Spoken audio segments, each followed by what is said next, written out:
on doing is we're just gonna kind of every day while it's fresh in our minds, just come back to you and do a little video and just talk about what we saw and our feelings and kind of discuss it while it's fresh and Yeah. provide some insight into the process that we're going through.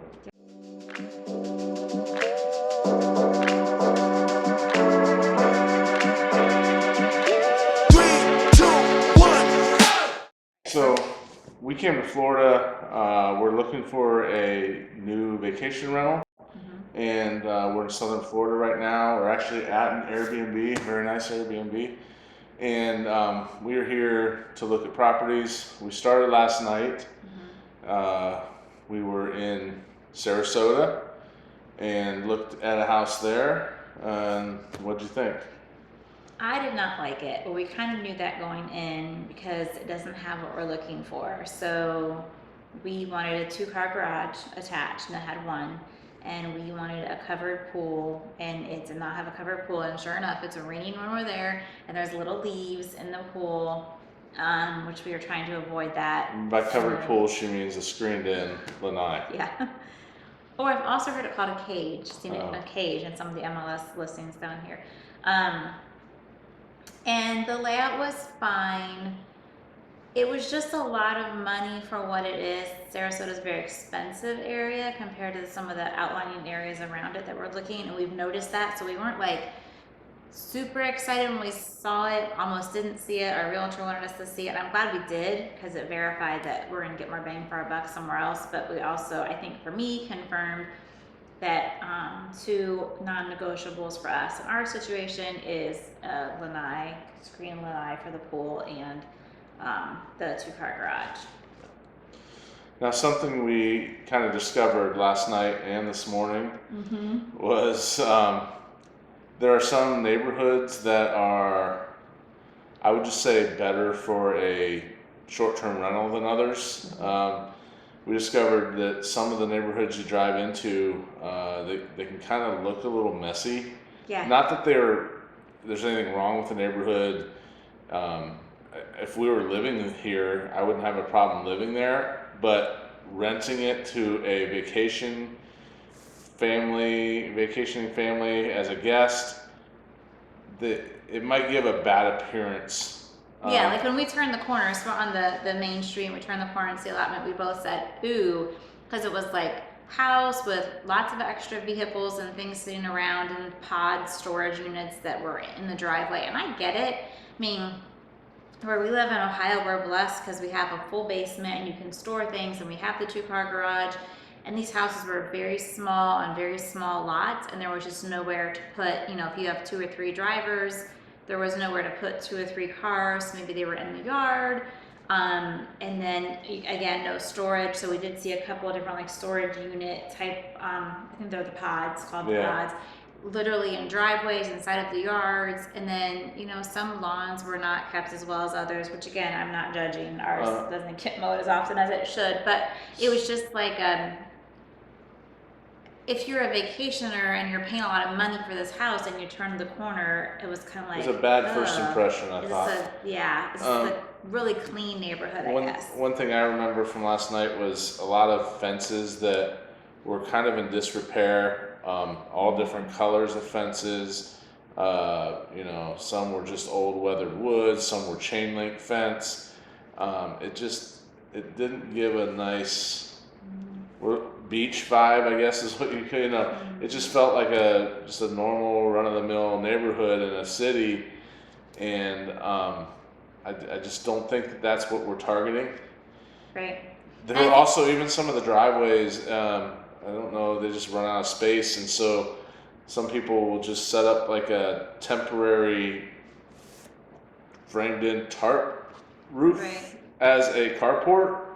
And that it's there permanently, and it's just not something we would want to look at all the time. And I think, again, it would probably give a bad impression to someone that was paying a lot of money to rent a place for a week. Well, and going back to that price point, so that house was $469,000, and the one we are in right now, this really cute Airbnb that has a vinyl fence and an in-ground covered pool and the 2-car attached garage.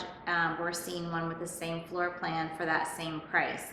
And when the lots are a little bit bigger, and so I think part of it's just wrapping your head around what different areas cost. You know, in our area in Ohio, 469 is going to get you a heck of a lot of house and acreage, and down here it just doesn't get you as much. So, you know, be prepared to study in advance and kind of see the areas that you're looking at to make sure you don't have sticker shock, so you're prepared for what you see when you come down. Right. So that brings us to that house number 2 that we saw around noon today. That was in Venice, Florida, which seems like a nice area, but we kind of found the same issue that we had last night. The neighborhood just there's a lot of random houses, had kind of, some of them had kind of a messy look, and it actually started to scare us a little bit because we weren't sure what we were So getting everything's gonna into. be. Yeah, we thought, oh man, are all these houses going to be like this? Because it just wasn't the look that we wanted to portray to future short-term rental guests. Yeah. And so, I don't know, what'd you think of the house? I thought the inside was really cute. I didn't have any complaints on the inside. Our kids, we had 3 of our kids with us, and they said it smells like cats so bad. They had a kitty house there. It did. I think maybe my kids might have noticed that a little more than we did. He didn't I notice didn't it at notice it at all. all. So But it's kind of nice to have extra sets of eyeballs there or Noses. noses to say something about that. But and I would say both houses looked nice on the inside, but just didn't meet our needs for the price they were asking and for what we're looking for. Again, like you said, we would live in either one of those neighborhoods and houses. Although with our family of 4, they would be a little small, but it just wasn't quite what we were trying to find for an Airbnb. yeah. And So- house number 3? And house number 3 was in an area called Rotunda West. If you looked on the map of Florida, you would be able to pick it out pretty easily because it looks like a giant wheel. All the streets, there's a big circle, and all the streets look like kind of spokes to a wheel. We weren't sure what to think going in there. We've heard that maybe driving some of the streets can be a little inefficient because they loop in and out, but this one was right at the top of what would be considered like the wheel, so we didn't have to drive very far into the neighborhood to get to it. And what we found was that it was a very nice community. Well, we had been eyeing the house. We knew we liked the house. We knew we liked the pool. We'd been eyeing it just through the online, yeah. Realtor.com Right. pictures. So Yeah, so but we yes. didn't know, like he said, location, how close it was to other things. What the neighborhood what was the like. neighbors liked, how far apart or how close the houses were. Yeah. And that was a really nice, I don't want to say surprise, I guess a nice It surprise. was a surprise after Yeah. we experienced the previous 2, I felt. Yeah. And our realtor didn't think we would like that area, so I'm glad that Andy said, no, we're going to check it out, because that ended up being, as a collective group decision, the best house. Yeah. So So. far for the day it was. I liked that. The realtor did say there are some deed restrictions there, so I believe he said you can't leave campers and boats out. So I think that maybe caused a little less cluttered look around there. For that may be a slight drawback because we may want a boat sometime down here, and if we would buy there, I'm not sure where we would put it. We would have to store it somewhere.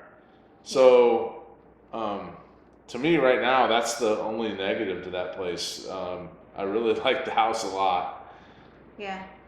We liked the pool.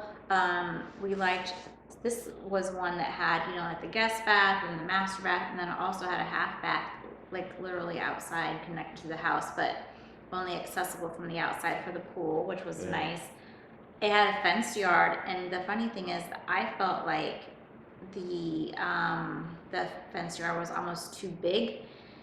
Because what are your guests gonna do with it? Are they just looking for a house and the pool? You know, we're not gonna put a trampoline out like our kids wanted us to do. So, And we probably might be a won't little allow pets. I mean, if you had a Mhm. pet, it would be a nice yard for a pet because it was Like front all yard. fenced in.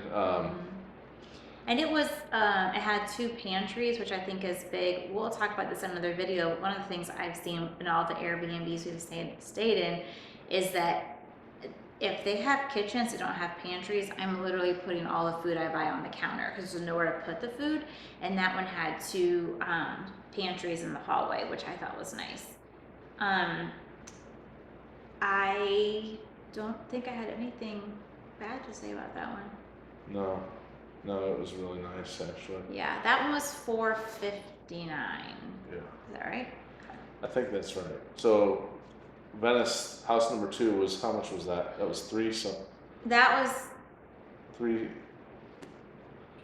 no, I think it was over 400 as well. Okay, Yeah, all right. I'm not sure. yeah. I can't remember. So house number 4. House number 4. Okay, so It was in Port Charlotte. it was in Port Charlotte. Yeah. On the western side of Port Charlotte, so kind of close to Englewood, and which isn't. We're actually staying in Englewood right now. Englewood kind of flows over above that Rotunda West area, and then at some point, Englewood and Port Charlotte meet, kind of above the Rotunda West area, and so we were in the Port Charlotte part of it. So I have to say about this one, it's my little disclaimer that being a realtor, I see things differently. And this house was full of stuff. I mean, everywhere, like knickknacks everywhere, just stuff, boxes all over the place. a lot of furniture. A lot of It just furniture. felt And I knew crowded. what it could look like if it was empty. My kids, they were in the second room. My second son looks at me and goes, like he didn't want to be rude and say it out loud. Nobody was around. He was not feeling it. None of the kids were. But I could see the potential of what it could look like with all that stuff gone. And it was $385, $365. I forget. So it was significantly It less was definitely money under than 4. Rotunda. Yeah. And then they were selling it, that price included a second buildable lot next door. There are no deed restrictions. So we're going, okay, sell that lot separately, put a tiny house on it and rent it out, like lots of possibilities. And so that made it, in essence, even cheaper because we could do something, do something or with sell, that. sell it. They actually had the lots behind the 2 lots that we were at. They said those were for sale as well for $31,000 a lot. So potentially the lot right next to us could be worth that, depending on the market and Even if it was worth 15, it was still Right. something. so. And then that one had access to a boat launch ramp, Yes, right? there was a homeowners association that was optional to be a member of, and I think she said it was only like $65 a year, and it gave you access to a little park, and in the park was a little playground, a boat ramp that only people that were members could use, and that ramp was actually salt water. You could be out in open water by putting your boat in there. So not all the water down in this area takes you to salt water. Some of it is freshwater canals or lakes where they're landlocked to where you can't get to the sea. And I think if we're down this way, I would prefer being somewhere where you could get to salt water. Right. So Now, the negative to that, especially for our family of 4 boys, is it was only a 2-bedroom. yeah, It it had felt a small. very, very small kitchen. But to me, to be able to, I mean, we've flipped houses before and fixed things up. So to be able to buy it for so much less and have the boat launch access and have the extra lot all for under 400, I was willing to remodel it and do whatever. He was not as much on board. Our kids are absolutely Well, not on board. And mind you, we live over 1,000 miles away from this property, Right. so us doing the remodel ourselves, don't know how feasible that is. And right now, from everything I've heard, is it's not easy to get contractors, or if you do get them, they're not cheap. So I don't know how long it would take us to get the work done we'd want to get done.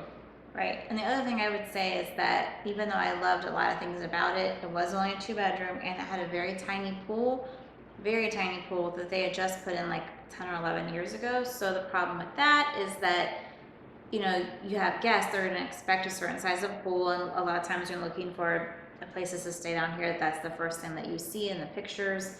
And that would be a negative. So even though part of me is like, that could be a really good investment, a really good way to make money, and have equity, I feel like even though it pains me inside, we might have to pass up on that one. Yeah, we'll So, see. We're seeing multiple more properties tomorrow.